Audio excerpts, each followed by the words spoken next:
Tempting recipes and വ്ളോഗ്സിൻ്റെ പുതിയൊരു വീഡിയോയിലേക്ക് എല്ലാ കൂട്ടുകാർക്കും സ്വാഗതം. ഇന്നത്തേതൊരു സിമ്പിൾ റെസിപ്പിയാണ്. സ്കിപ്പ് ചെയ്യാതെ ഫുള്ള് കാണണം. ഇഷ്ടപ്പെട്ട ഒന്ന് സബ്സ്ക്രൈബ് ചെയ്ത് സപ്പോർട്ട് ചെയ്യുകയും ചെയ്യണേ. താമസിക്കുന്നില്ല, നേരെ വീഡിയോയിലേക്ക് തന്നെ പോവാം.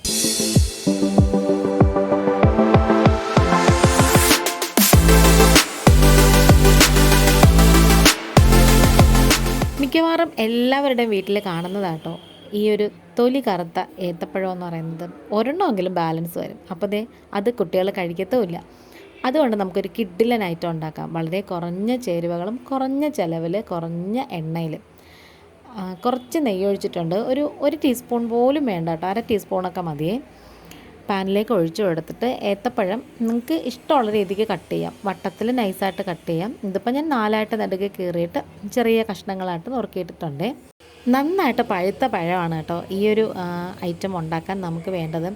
അതുകൊണ്ട് തന്നെ പെട്ടെന്ന് വാടിക്കിട്ടും. പിന്നെ നമ്മൾ സ്പാറ്റില കൊണ്ട് ജസ്റ്റ് ഇങ്ങനെ ഒന്ന് അമർത്തി കൊടുക്കുമ്പോഴത്തേക്കും അത് നന്നായിട്ടിങ്ങനെ കുഴഞ്ഞ് വരുന്നൊരു പരുവാവുകയും ചെയ്യും. ഇനി ഇതിലേക്ക് 1/4 കപ്പ് തിരുമിയ തേങ്ങ ഇട്ട് കൊടുക്കാമേ. തേങ്ങ എന്ന് പറയുമ്പോൾ ഉണ്ടല്ലോ, ഒരു ഡ്രൈ ആയിട്ടുള്ള തേങ്ങ എടുക്കരുത്. ഒരു ഇച്ചിരി നനവൊക്കെയുള്ള ഇളം തേങ്ങയില്ലേ, അതാണ് ഏറ്റവും നല്ലത്. അതും കൂടി ഇട്ട് കൊടുത്തിട്ടുണ്ട്. ഇനി ടേസ്റ്റൊക്കെ ഒന്ന് ബാലൻസ് ചെയ്യാൻ വേണ്ടി ഒരു നുള്ളു ഉപ്പും പിന്നെ 1 ടേബിൾ സ്പൂണ് പഞ്ചസാരയും കൂടി ചേർത്ത് കൊടുക്കാം. എന്നിട്ട് ഒന്നും കൂടി സ്പാറ്റില കൊണ്ട് നന്നായിട്ട് ഇങ്ങനെ ഒന്ന് മിക്സ് ചെയ്ത് ഇളക്കി യോജിപ്പിച്ച് തട്ടിപ്പൊത്തി എടുക്കണേ. ഇതിന് പഴത്തിന് മധുരമുള്ളതുകൊണ്ട് തന്നെ നമ്മൾ ഒത്തിരി പഞ്ചസാരയൊന്നും ചേർക്കേണ്ട ആവശ്യമില്ല. അത് ശർക്കര വേണമെങ്കിൽ എടുക്കാം. ഇനി ഞാനിതിലേക്ക് കുറച്ച് ഏലക്ക, ഒരു 3 ഏലക്ക ചതച്ചിട്ട് അതിൻ്റെ ഉള്ളിലെ കുരു മാത്രം ഇങ്ങനെ ചതച്ചെടുത്തിട്ട് അതിട്ട് കൊടുത്തിട്ടുണ്ട് കേട്ടോ. അതും കൂടി ചേർക്കുമ്പോൾ ഉണ്ടല്ലോ ഒരു നല്ലൊരു ടേസ്റ്റ് കിട്ടേ. ഇനി നമുക്ക് 1/4 കപ്പ് റവ ഇട്ട് കൊടുക്കാം. 1/4 കപ്പ് ഒരു ടേബിൾ സ്പൂണും കൂടി കാണും. നമ്മൾ 2 പഴമൊക്കെ എടുക്കുകയാണെന്നുണ്ടെങ്കിൽ 1/2 കപ്പ് തേങ്ങയും 1/2 കപ്പ് പിന്നെ റവയും 2 ടേബിൾ സ്പൂൺ പഞ്ചസാരയും ആ ഒരു കണക്കിലെടുക്കാമേ.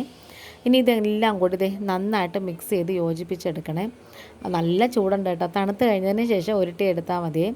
ഇപ്പോൾ ഇത് ഏകദേശം നന്നായിട്ട് ഇങ്ങനെ തണുത്ത് വന്നിട്ടുണ്ട്. ഇനി നമ്മൾ ചപ്പാത്തി മാവൊക്കെ കുഴയ്ക്കുന്നത് പോലെ ഇങ്ങനെ കൈ കൊണ്ട് നന്നായിട്ട് ഇങ്ങനെ അമർത്തി കുഴച്ചെടുത്തിട്ട് ചെറിയ ബോൾസായിട്ട് ഉരുട്ടിയെടുക്കണേ.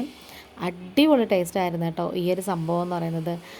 ഇത് വളരെ കുറച്ച് എണ്ണ മാത്രമേ ഈ ഒരു സ്നാക്ക് ഉണ്ടാക്കാനായിട്ട്, ഈ ഒരു പലഹാരം ഉണ്ടാക്കാനായിട്ട് നമുക്ക് വേണ്ടി വന്നിട്ടുള്ളൂ. ഇപ്പോൾ 9 എണ്ണം കിട്ടിയിട്ടുണ്ട്.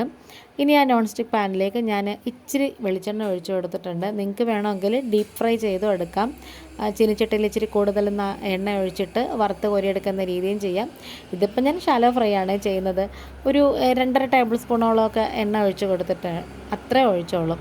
പിന്നെ ഈ വീഡിയോ ആദ്യമായിട്ട് കാണുന്ന കൂട്ടുകാർ ആരെങ്കിലും ഉണ്ടെങ്കിൽ, നിങ്ങൾക്ക് ഇഷ്ടപ്പെടുകയാണെന്നുണ്ടെങ്കിൽ പ്ലീസ് ഒന്ന് ലൈക്ക് ചെയ്യുകയും ഷെയർ ചെയ്യുകയും കമൻറ്റ് ചെയ്ത് സബ്സ്ക്രൈബ് ചെയ്ത് സപ്പോർട്ട് ചെയ്യണം.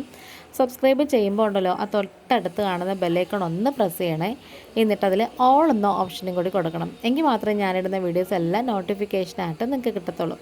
പിന്നെ ഒരു ഇച്ചിരി സമയം നമുക്ക് തോന്നുന്നത് ഈ ഒരു സാധനം മുരിച്ചെടുക്കാൻ വേണ്ടി മാത്രമാണ് കേട്ടോ. തീ നമ്മൾ കൂട്ടി വെച്ചാൽ ഉള്ളു വേവത്തില്ല. അതുകൊണ്ട് തന്നെ ഒരു മീഡിയം ടു ലോയിൽ തിരിച്ചും ഒക്കെ ആക്കി എടുത്തിട്ട് ഇതേപോലെ മൊരിയിച്ചെടുത്താൽ മതി. ഇവിടെ എല്ലാവർക്കും ഭയങ്കരമായിട്ട് ഇഷ്ടപ്പെട്ടു കേട്ടോ. ഇത് പെട്ടെന്ന് തന്നെ നമുക്ക് റെഡിയാക്കി എടുക്കാൻ പറ്റിയൊരു അടിപൊളി ഐറ്റമാണ്. അപ്പോൾ ഒരിക്കലെങ്കിലും ട്രൈ ചെയ്ത് നോക്കണം. ബാക്കി വരുമല്ലോ ഇതേപോലത്തെ പഴമൊക്കെ, എന്തായാലും വീട്ടിൽ ബാക്കി വരും.